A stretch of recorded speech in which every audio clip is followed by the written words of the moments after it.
এখন আমরা আছি বেনারসের গঙ্গার কাছে। এটা হচ্ছে রাজা হরিশ্চন্দ্র ঘাট।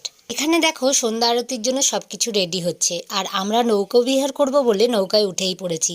আর পরিবেশটা দেখো এত সুন্দর লাগছিল। যারা এখনো বেনারস যাওনি আমার এই ভিডিওটা দেখো, তোমাদের খুব ভালো লাগবে। গঙ্গার সাইড দিয়ে রয়েছে দেখো সব ঘাট। এখানে মোট 84টা ঘাট আছে, যেগুলো আমরা নৌকোয় করেই ঘুরেছিলাম। আর আমাদের এখন গন্তব্যস্থল হচ্ছে দশাশ্বমেধ ঘাট, মানে বেনারসের সন্ধ্যা আরতি। বেনারসের এই সন্ধ্যা আরতি কিন্তু পৃথিবী বিখ্যাত। এখানে সন্ধ্যা আরতি দেখার জন্য কোটি কোটি মানুষের ভিড় হয়। আর আজকে আমাদের বোটে বসেই কিন্তু এই গঙ্গা আরতি দেখার সৌভাগ্য হয়েছিল, কিন্তু আমরা অনেকটাই দূরে ছিলাম, যার জন্য খুব ছোট ছোট দেখাচ্ছিল।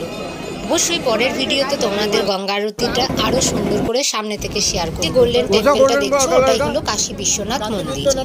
আর এই হলো মণিকর্ণিকা ঘাট। ঘুরতে ঘুরতে অনেক রাত হয়ে গেল, তাই ডিনার সেরে এবার সোজা রুমে।